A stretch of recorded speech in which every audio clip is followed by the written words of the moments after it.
Personality type. আমরা আগের ক্লাসে পার্সোনালিটি কি, পার্সোনালিটি ট্রেইট বা সংলক্ষণ ডিটেলস আলোচনা করেছি। আজকের ক্লাসটা আমরা আলোচনা করবো পার্সোনালিটি টাইপ। সরাসরি দেখবে সিলেবাসে উল্লেখ নেই পার্সোনালিটি টাইপ, কিন্তু পার্সোনালিটি ট্রেইট যখন আমি পড়বো টাইপ থেকেও কিন্তু প্রশ্ন দিতে পারে। পার্সোনালিটি কি সে ডিটেলসে আমি যাচ্ছি না, শুধু সংক্ষেপে এটুকু বলি যে পার্সোনালিটি কথাটা এসছে কোথা থেকে, গ্রিক শব্দ পার্সোনা থেকে। পার্সোনা কথার অর্থ হচ্ছে মাস্ক, মুখোশ। একটা মুখোশ পরা থাকলে মানুষ যেমন সে মুখোশ দেখে তার ক্যারেক্টার চেনা যেত প্রাচীনকালে যখন নাটক মঞ্চে, ধরো রামায়ণ মহাভারতের কোনো অভিনয় হলে, ঠিক তেমন আমাদের প্রত্যেকের মুখের ওপরে যেন একটা চারিত্রিক মুখোশ আছে। সেই আমার কিছু আচার আচরণ হচ্ছে আমার মুখোশ, সেটা দেখে মানুষ বিচার করে এই মানুষটা কেমন।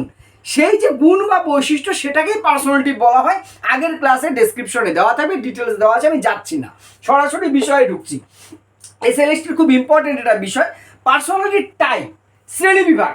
আমরা ট্রেইট বা সংলক্ষণে দেখেছি যে কতগুলো গুণ বা বৈশিষ্ট্য, ঠিক সেটাকেই আরেকটু যদি মডিফাই করি, গুণ বা বৈশিষ্ট্য সেটা ছিল ট্রেইট, অনেকটা আভ্যন্তরীণ বিষয় কিছুটা, কিন্তু টাইপে বলা হচ্ছে যেখানে ব্যক্তি সত্তার বা ব্যক্তির যে সংলক্ষণের যে শ্রেণী বিভাগগুলো আমরা করেছি সেই অনুযায়ী মানুষের বা ব্যক্তি সত্তার উপর কিছু গুণ স্থায়ীভাবে আরোপ করা হয়। কিছু গুণ ব্যক্তির আচার আচরণ দেখে তার উপরে কিছু গুণ স্থায়ীভাবে আরোপ করা যায়, যে গুণগুলো প্রায় স্থায়ী। যদিও পার্সোনালিটির ডেফিনেশনে বলেছিলাম এটা একটা ডাইনামিক প্রসেস, পরিবর্তনশীল, গতিশীল বৈশিষ্ট্য বলেছিলাম আলপোর্টের মতে, কিন্তু সেই পরিবর্তনশীল বৈশিষ্ট্যের মধ্যে আমার মধ্যে কিছু স্থায়ী গুণ আছে, তোমার মধ্যেও কিছু স্থায়ী গুণ আছে, যেগুলো মোটামুটিভাবে তোমার ক্যারেক্টারের সাথে যায়। এই গুণ বা বৈশিষ্ট্য অনুযায়ী ব্যক্তির যে শ্রেণী বিভাগ তাকেই বলা হয় পার্সোনালিটি টাইপ। পার্সোনালিটি টাইপ অর্থাৎ যে স্থায়ী বৈশিষ্ট্য বা চারিত্রিক গুণগুলো দেখা যায় পার্সোনালিটি প্রত্যেকটা ব্যক্তিত্বের মধ্যে, প্রত্যেকটা মানুষের মধ্যে, তাকেই বলা হচ্ছে পার্সোনালিটি টাইপ। এবার বিভিন্ন মনোবিদ পার্সোনালিটি টাইপ বিভিন্নভাবে ব্যক্তিকে ভাগ করেছে, টাইপ অনুযায়ী ব্যক্তিকে বিভিন্নভাবে ভাগ করেছে। যেমন বিখ্যাত মনোবিদ ইয়ুং, নামগুলো কিন্তু মনে রাখতে হবে, আর কয় ভাগে ভাগ করেছে সেইটাও তোমার কিন্তু খেয়াল রাখতে হবে, না হলে কিন্তু গুলিয়ে যাবে। ইয়ুং, যদিও আমাদের উচ্চারণটা চলে আসছে ইংরেজি যদি দেখি জাং, কিন্তু বাংলা অ্যাকচুয়াল উচ্চারণটা সে ইয়ুং। এই ইয়ুংয়ের ভাগটা খুব ইম্পর্টেন্ট। এই বিখ্যাত মনোবিদ ইয়ুং তোমার যে পার্সোনালিটি টাইপ অনুযায়ী ব্যক্তিকে 3 ভাগে ভাগ করেছে। খুব সহজ বিষয়টা। প্রথম হচ্ছে বহির্মুখী বা এক্সটার্নাল, বহির্মুখী। 3 ভাগ বললাম কি, বহির্মুখী, এক্সটার্নাল, এক্সট্রোভার্ট, অন্তর্মুখী, ইন্ট্রোভার্ট, আর উভমুখী বা অ্যাম্বিভার্ট। এই 3 ভাগে ভাগ করেছে ইয়ুং পার্সোনালিটি অনুযায়ী ব্যক্তি থেকে। বহির্মুখী মানে কি, বহির্মুখী মানে এক্সট্রোভার্ট বা বহির্মুখী, এই সমস্ত বহির্মুখী বলতে সেই ব্যক্তিদের বোঝায় যারা যাদের ক্যারেক্টারটা অনেকটা বহির্মুখী, অর্থাৎ বাইরে হইচই চিৎকার, লোকের সাথে মিশতে পছন্দ করেছে, এই ধরনের ক্যারেক্টার যে বৈশিষ্ট্যগুলো সেটা হচ্ছে বহির্মুখী। যারা নিজের মধ্যে চুপচাপ শান্তভাবে থাকতে সেটা নয়, লোকের সাথে মিশতে পছন্দ করছে, হই হুল্লোড় পছন্দ করছে, সামাজিকতা পছন্দ করছে, এই যে এই ধরনের পার্সোনালিটি হচ্ছে এক্সট্রোভার্ট বা বহির্মুখী, বাইরের দিকে যাওয়ার প্রবণতা। ক্লিয়ার? অন্তর্মুখী, ইন্ট্রোভার্ট, যে নিজেতে নিজের মধ্যে ব্যস্ত, আমি তো নিজেই মগ্ন, অর্থাৎ যে শান্তশিষ্ট স্বভাবের, নিজের মধ্যেই থাকতে চায়, অত বেশি মেলামেশা, অত বেশি হই হুল্লোড় পছন্দ করছে না, নিজের মধ্যেই নিজে থাকে না কিছু মানুষ, সেই ধরনের ব্যক্তিত্বকে বলা হচ্ছে অন্তর্মুখী। আর অ্যাম্বিভার্ট বা উভমুখী হচ্ছে যারা প্রয়োজন অনুযায়ী, সময় অনুযায়ী, পরিস্থিতি অনুযায়ী কখনো এক্সট্রোভার্টও আছে, কখনো অ্যাম্বিভার্টও আছে। অর্থাৎ কখনো যেখানে প্রয়োজন সবার সাথে মিলেমিশে থাকতে হবে, হুল্লোড় করতে হবে, সেটাও করবে, আবার যেখানে প্রয়োজন না নিজেকে গুটিয়ে রাখবে সেটাও পারবে। নিজেকে অন্তর্মুখীনতা, বহির্মুখীনতা একসাথে অনেকটা দেখা যায়, এইটাকে বলা হচ্ছে উভমুখী। তাহলে মনোবিদ কয় ভাগে ভাগ করেছে ব্যক্তিত্বের টাইপকে? 3 ভাগে, বহির্মুখী, অন্তর্মুখী, উভমুখী, এক্সট্রোভার্ট, ইন্ট্রোভার্ট আর অ্যাম্বিভার্ট। এইবার আসছে মনোবিদ ক্রেৎজমার এর মতে পার্সোনালিটি টাইপ হচ্ছে 4 ভাগে ভাগ করা হয়েছে, তিনি 4টি ভাগে ভাগ করেছে। আমি লিখে নিয়ে তারপর আলোচনায় আসছি। ক্রেৎজমার 4 ভাগে ভাগ করেছে আমাদের হচ্ছে পার্সোনালিটি টাইপকে। Pyknic, asthenic, hypoplastic, athletic. Pyknic, asthenic, hypoplastic, athletic. সহজে বলছি, যে কোনোটার থেকে কিন্তু প্রশ্ন স্টেটমেন্ট তুলে দিতে পারি। পিকনিক বলতে কোন ধরনের মানুষকে বুঝিয়েছে? যারা সাধারণত হাইট কম, বেটে এবং মোটা, বেটে এবং মোটা। এবং এদের মানসিক বৈশিষ্ট্য কি? ক্রেসমাস বলতে এদের মানসিক বৈশিষ্ট্য হচ্ছে এরা খুব অনুভূতিপ্রবণ এবং সহজে বা অকারণে উত্তেজিত হয়ে পড়ে। তাহলে বেটে এবং মোটা প্রকৃতির মানুষকে ক্রেসমার কোন পর্যায়ভুক্ত করেছে? ক্রেসমারের মতে এরা হচ্ছে পিকনিক পর্যায়ের এবং এরা অনুভূতিপ্রবণ আর হঠাৎ উত্তেজিত হয়ে পড়ে। সেকেন্ড হচ্ছে অ্যাস্থেনিক। অ্যাস্থেনিক, এই অ্যাস্থেনিক হচ্ছে লম্বা। এরা অ্যাস্থেনিকদের দৈহিক বৈশিষ্ট্য হচ্ছে লম্বা, সাধারণত এর হবে লম্বা এবং রোগা। দেখো ওইটা ছিল মোটা এবং বেটে, এখানে লম্বা এবং রোগা। এবং এরা মোটামুটিভাবে যেটা হয়, মানসিকভাবে অনেকটা সুশৃঙ্খল এবং স্বাবলম্বী হবে।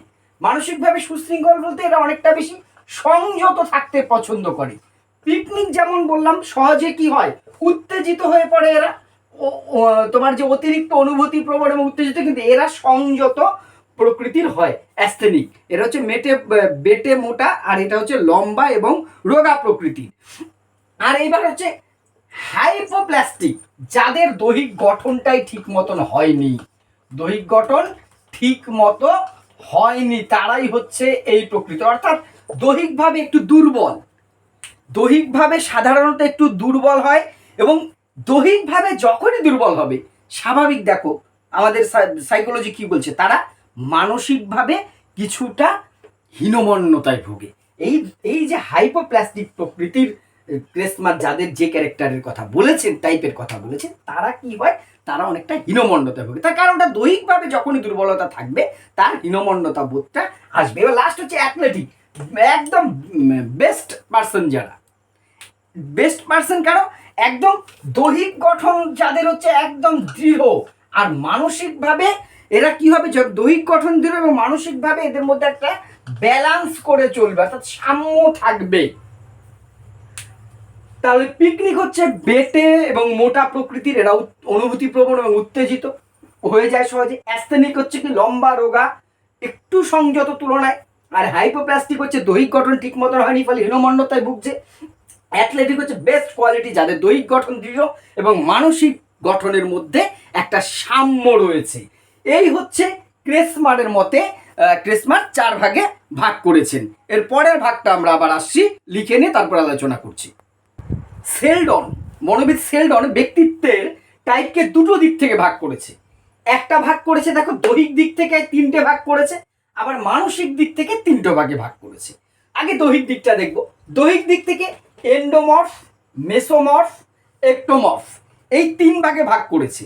এই এন্ডোমর্ফ অনেকটা সে আগে আমরা ক্রেসমারের যে পিকনিক ক্যাটাগরি দেখলাম, বেটে মোটা স্থূলাকৃতি, অনেকটা সেই ধরনের। বলছে এন্ডোমর্ফ সেই ব্যক্তিত্ব যারা সাধারণত একটু কি হবে, একটু মোটা সোটা প্রকৃতির হবে, গোলগাল যাদের চেহারা, গোলাকার, গায়ে একটু নরম প্রকৃতির হবে, এইটা হচ্ছে এন্ডোমর্ফ।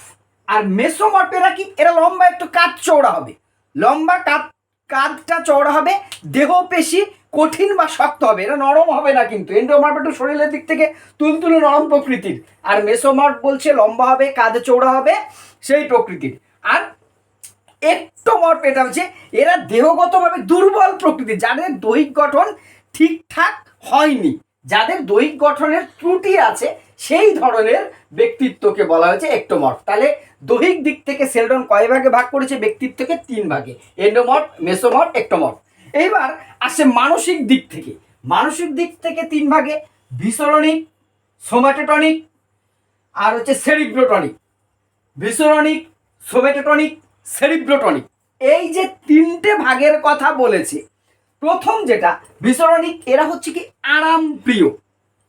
এরা এই ধরনের ব্যক্তিত্ব হচ্ছে আরাম প্রিয়, নিজে একটু বিলাসে থাকতে পছন্দ করে, একটু অলস প্রকৃতির, আবার হই হুল্লোড় পছন্দ করে। এই মানসিকতা যাদের, তাদের বলা হচ্ছে ভিসরনিক। আর সোম্যাটোটনিক, এরা কি হবে, এরা হবে একটু অধ্যবসী, নিজের ওপরে মানে নিজে অনেক কিছু করার প্রবণতা রাখবে। আর সবচেয়ে বড় হচ্ছে এরা প্রভুত্ব করতে পছন্দ করে, মানে অন্যের ওপরে ছড়ি ঘোরানো, আমি সেরা, মুই কি হুনুরে, নিজেকে একটু বড় করে দেখানোটা খুব, এই সমেটোটনিক প্রকৃতির পার্সোনালিটিটা, এরা কিন্তু এই জিনিসটা পছন্দ, অন্যের উপরে প্রভুত্ব করতে পছন্দ করে, উত্তেজিত হয়ে যায়, নিজেকে জাহির করতে যে উত্তেজনা প্রকাশ করে, আছে এই ধরনের ক্যারেক্টার দেখবে। আর সেরিব্রোটনিক, এ হচ্ছে এক কথায় হচ্ছে অসামাজিক, আর কিছু বলবো না এটার সম্বন্ধে। মানে সেলডনের মতে এই সেরিব্রোটনিক লোক হচ্ছে অসামাজিক, এরা সামাজিক রীতিনীতি মানতেই চায় না, গন্ডগোল মানে অশান্তি করতে এরা পছন্দ করে। এই ধরনের পার্সোনালিটি সমাজে আমাদের আছে, তারা হচ্ছে সেলডনের ভাষায় সেরিব্রোটনিক। এই সেরিব্রোটনিক এরা হচ্ছে অশান্তি গন্ডগোল পছন্দ করে, এরা অ্যাকচুয়ালি হচ্ছে তোমার যে অসামাজিক প্রকৃতির। তাহলে সেলডন দুই দিক থেকে ভাগ করেছে। দৈহিক দিক থেকে সেলডনের মতে পার্সোনালিটি কয় প্রকার? দৈহিক দিক থেকে সেলডনের মতে পার্সোনালিটি হচ্ছে 3 প্রকার, এন্ডোমর্ফ, মেসোমর্ফ, এক্টোমর্ফ। আর মানসিক দিক থেকে 3 প্রকার, ভিসেরোনিক, সোমেটোটনিক আর সেরিব্রোটনিক। এই 6টা ভাগ হচ্ছে সেলডনের মতে। এইবার আসবো বিখ্যাত মনোবিদ ফ্রয়েডীয় তত্ত্ব বা ফ্রয়েড, সিগমুন্ড ফ্রয়েডের কথা আমরা শুনেছি। সে ফ্রয়েড ব্যক্তিত্বের কতগুলো ভাগ করেছে সেইটা আমরা ধীরে ধীরে আলোচনায় আসবো। ফ্রয়েড তার যে লিবিডো তত্ত্ব, সেই লিবিডো বিকাশের স্তর ফ্রয়েডীয় তত্ত্ব আমরা পরে ফ্রয়েডের সেই ইয়েটাও পড়বো, থিওরিটাও পড়বো। সেখানে তিনি সেই অনুযায়ী ব্যক্তিত্বের টাইপকে 3 ভাগে ভাগ করেছে। ফ্রয়েডীয় তত্ত্বের মূল বিষয় আমরা জানি লিবিডো বা জীবনী শক্তি বা যৌন শক্তি, যেভাবেই দেখি না কেন, সেই লিবিডো অনুযায়ী ফ্রয়েড 3 রকম ভাগে ভাগ করেছে ব্যক্তিত্বকে। এক হচ্ছে মৌখিক রতিপ্রবণ, ওরাল ইরোটিক টাইপ, পায়ুরতিপ্রবণ, অ্যানাল ইরোটিক টাইপ, আর হচ্ছে স্বাভাবিক রতিপ্রবণ বা তোমার যে জেনিটাল ইরোটিক। মৌখিক রতিপ্রবণ ফ্রয়েডীয় তত্ত্ব অনুযায়ী লিবিডো হচ্ছে শৈশবের প্রথম স্তরে সেই যৌন ক্ষমতা বা লিবিডো থাকে মৌখিক পর্যায়ে, কোনো কিছু চোষণ করে শিশু কি পায়, সেই যৌনতার সুখ বা লিবিডো সুখ অনুভব করে। এই পর্যায়টাকেই বলা হয় কি ওরাল, মৌখিক পর্যায়ে। বলছে ঠিক সেই রকম বৈশিষ্ট্য থাকাকালীন যদি একজন ব্যক্তির ব্যক্তিত্ব ফিক্সেশন হয়ে যায়, ফিক্সড হয়ে যায়, ওটাই তার ব্যক্তিত্বের মধ্যে স্থায়ী হয়ে যায়, সারা জীবন শিশু থাকতে, তাহলে এখানে বোঝার ব্যাপার আছে। অর্থাৎ একদম শৈশবে মৌখিক পর্যায়ে থাকাকালীন যদি সেই বৈশিষ্ট্যটা ব্যক্তির পার্সোনালিটির মধ্যে স্থায়ী হয়ে যায়, ফিক্সেশন হয়ে যায়, ওরাল লিবিডোটা, ইরোটিকটা ব্যক্তির পার্সোনালিটির মধ্যে স্থায়ী হয়ে গেল সেই বৈশিষ্ট্যটা, তাহলে সেই পার্সোনালিটিটা হয়ে উঠবে মৌখিক রতিপ্রবণ। এরা নৈরাশ্যবাদী হবে, হিংসে পরায়ণ হবে। এই ধরনের যারা ব্যক্তি তারা হবে কি নৈরাশ্যবাদী, আমার দ্বারা কিছু হবে না, আর আমি ঠকে গেলাম, এই মানসিকতা, এবং এরা হিংসেবাদী হবে। পায়ুরতিপ্রবণ, ফ্রয়েডের তত্ত্ব অনুযায়ী ফ্রয়েড বলছে লিবিডোর জীবন বিকাশের 2য় পর্যায়ে পায়ু পর্যায়ে আসে। এই সময় সেই বৈশিষ্ট্যটা যদি ব্যক্তির পার্সোনালিটির মধ্যে ফিক্স হয়ে যায়, স্থায়ী হয়ে যায়, যেমন আগেরটা বললাম ওরালটা, এখানে পায়ুটা যদি তার মধ্যে ফিক্সড হয়ে যায়, স্থায়ী হয়ে যায়, তাহলে যে পার্সোনালিটি গড়ে ওঠে তাকেই বলেছে পায়ুরতিপ্রবণ বা অ্যানাল ইরোটিক টাইপ। বলছে এই ধরনের ব্যক্তিরা কি হয়, মানে একটু বা খানি হিংস্র টাইপের হয়, অন্যকে কষ্ট দিয়ে আনন্দ পায়, অন্যের কাছে নিজেকে বেশি জাহির করার চেষ্টা করে, মানে তুমি কষ্ট পেলে যেন আমি খুশি হচ্ছি। এরা কেউই কিন্তু স্বাভাবিক নয়, অর্থাৎ মৌখিক রতিপ্রবণ, পায়ুরতিপ্রবণ এরা কিন্তু স্বাভাবিক পার্সোনালিটি নয়। থার্ড, স্বাভাবিক জেনিটাল ইরোটিক টাইপ বা স্বাভাবিক রতিপ্রবণ। বলছে যখন এই লিবিডো স্বাভাবিক পর্যায়ে আসে, সেইটা যদি ব্যক্তির পার্সোনালিটির মধ্যে ফিক্সড হয়, স্থায়ী হয়, তাহলে ব্যক্তির যে পার্সোনালিটি হয় সেইটাই হচ্ছে স্বাভাবিক রতিপ্রবণ। এই পার্সোনালিটি বা ব্যক্তিত্ব হচ্ছে স্বাভাবিক, এদের বিকাশ স্বাভাবিক হয়, এরা একদম জেন্টল প্রকৃতির হয় এবং সামাজিক রীতিনীতি মেনে আদর্শ মানুষ হিসেবে গড়ে ওঠে। তাহলে ফ্রয়েডের তত্ত্বে বা ফ্রয়েডের মতে পার্সোনালিটি টাইপ কয় প্রকার? 3 প্রকার, মৌখিক রতিপ্রবণ বা ওরাল ইরোটিক, পায়ুরতিপ্রবণ, অ্যানাল ইরোটিক, আর স্বাভাবিক রতিপ্রবণ বা জেনিটাল। এবার আরো একটি ভাগের কথা বলবো। খ্রিস্টপূর্ব 5ম শতকে প্রাচীন গ্রিক দেশের চিকিৎসাবিদ্যা, গ্রিক দেশের চিকিৎসাবিদ্যা খুব উন্নত ছিল, পার্সোনালিটির কথাটাও গ্রিক শব্দ থেকে এসছে আমরা দেখেছি। সেই গ্রিক দেশের চিকিৎসাবিদ্যায় পার্সোনালিটিকে কয়েকটি ভাগে ভাগ করা হয়েছে টাইপে, সেইগুলো আমরা এবারে বোর্ডে লিখে নিয়ে আলোচনায় আসছি। গ্রিক চিকিৎসাবিদ্যায় পার্সোনালিটি টাইপকে 4 ভাগে ভাগ করা হয়েছে: স্যাঙ্গুইন, কোলোরিক, প্লেগমেটিক, মেলানকোলিক। এই 4 ভাগে ভাগ করা হয়েছে পার্সোনালিটিকে। স্যাঙ্গুইন কারা, কাদেরকে স্যাঙ্গুইন বলা হয়েছে? বলছে এই প্রকৃতির পার্সোনালিটি হচ্ছে যারা খুব সক্রিয়, খুব অ্যাক্টিভ থাকে, এনার্জেটিক, অফুরন্ত শক্তি ভাণ্ডার আছে, এবং যারা সবসময় খুব তোমার কি করতে পারে, যারা তোমার যে সক্রিয় থাকবে সব কাজে, এই ধরনের যে পার্সোনালিটিগুলো তাকে বলা হচ্ছে স্যাঙ্গুইন। এবার হচ্ছে কোলোরিক। এই কোলোরিক কি? এরা হচ্ছে খিটখিটে এবং বদমেজাজি, এদের মেজাজ খারাপ হয়, লোকের সাথে ঝগড়াঝাটি করতে পছন্দ করে, সুস্থ স্বাভাবিক থাকতে নিজে চায় না, অন্য কেউ থাকতে দেয় না, এই ধরনের পার্সোনালিটিকে বলা হচ্ছে কোলোরিক। আর তারপরে কি বলেছি আমরা গ্রিক দেশে? প্লেগমেটিক। এরা হচ্ছে শান্ত এবং মানসিক ভারসাম্যযুক্ত, যথেষ্ট। এই প্লেগমেটিকটাই হচ্ছে আদর্শ তোমার যে পার্সোনালিটি। এরা শান্ত এবং মানসিক সংযত এবং সামাজিকভাবেও ভারসাম্যযুক্ত। লাস্ট হচ্ছে মেলানকোলিক। এমনিতে তো আমরা মেলানকোলিক মানে কি বুঝি? বিমর্ষ, তাই তো? খুব দুঃখজনক সেরকম কিছু। মেলানকোলিক মানে হতাশাগ্রস্ত, বিমর্ষ হয়ে থাকে, সবসময় মন মরা হয়ে থাকে, যাদের মধ্যে কোনো মানে এনার্জি নাই যেন। এই যে মানসিকভাবে ভেঙে পড়া মানুষ, তাদেরকে বলা হচ্ছে মেলানকোলিক। অর্থাৎ স্যাঙ্গুইন, কোলোরিক, প্লেগমেটিক আর মেলানকোলিক। গ্রিক চিকিৎসাবিদ্যায় 4 ভাগে ভাগ করেছে। লাস্ট আরেকটা শ্রেণী বিভাগ দেখবো, আর প্যারামিটারটা আমরা দেখে ছেড়ে দেবো। লাস্ট যেটা বলবো, স্পেনজার এবং তার সহযোগীরা ব্যক্তিত্বের 4টি ভাগ করেছে। আমি সময় বাঁচানোর জন্য লিখে নিচ্ছি। স্পেনজার এবং তার সহযোগীরা পার্সোনালিটি টাইপকে 3 ভাগে ভাগ করেছে। একটা টাইপ বলেছে তাত্ত্বিক বা থিওরিটিক্যাল, আর্থিক বা ইকোনমিক্যাল, আর নান্দনিক বা অ্যাস্থেটিক। এই তাত্ত্বিক কারা? বলছে এই ধরনের পার্সোনালিটি যারা তাত্ত্বিক বিষয়, রাজনীতি, অর্থনীতি, ধর্ম, সমস্ত থিওরিটিক্যাল বিষয়ে আগ্রহী এবং সুস্থভাবে সেটা নিয়ে চর্চা করতে পছন্দ করে, এই ধরনের মানুষকে বলা হচ্ছে তাত্ত্বিক বা থিওরিটিক্যাল। আর্থিক, এরা হচ্ছে অর্থ বিষয়ে আগ্রহী এবং অর্থ সঞ্চয়ে খুব পটু, এরা অর্থ সঞ্চয় করতে ভালোবাসে, এই ধরনের পার্সোনালিটি বলছে ইকোনমিক। আর নান্দনিক হচ্ছে এরা সাংস্কৃতিক সভ্যতার বিভিন্ন বিষয় নিয়ে গবেষণা করতে, গবেষণা বলতে এখন রিসার্চ রয়েছে, সেটা নিয়ে থাকতে পছন্দ করে, এই ধরনের মানুষকে বলেছেন তিনি নান্দনিক। এবারে এই যে পার্সোনালিটির যত টাইপ দেখলাম, এই টাইপগুলো পরিমাপের জন্য 1953 সালে আইজ্যাক 3 ডাইমেনশনাল পার্সোনালিটি মেজারমেন্ট এখানে বলেছে। অর্থাৎ পার্সোনালিটির 3টে মাত্রা বলেছে যা দিয়ে পার্সোনালিটিকে শ্রেণী বিভাগ করা যায়। ঠিক আছে, সেই 3টে ডাইমেনশন আমরা এখানে একটুখানি আলোচনা করে নেব। আইজ্যাক বলেছে যে ব্যক্তিত্বে যে টাইপ বা আমরা যে শ্রেণী বিভাগ করছি 3টে জিনিসের উপর খেয়াল রাখতে হবে। এটা কি 3 ডাইমেনশন বলেছে। অন্তর্মুখী, বহির্মুখী, অর্থাৎ ব্যক্তি কতটা অন্তর্মুখী, আমরা সেই ইউমের ভাগটা বললাম না যে এক্সট্রোভার্ট ইন্ট্রোভার্ট, ঠিক সেরকম কতটা বহির্মুখী এবং কতটা অন্তর্মুখী আছে সেইটা দেখতে হবে। আর কি দেখতে হবে? মনোবিকার প্রবণতা, তার মানসিক অবস্থা কতটা, মানসিক সুস্থতা কতটা, সেটা দেখতে হবে।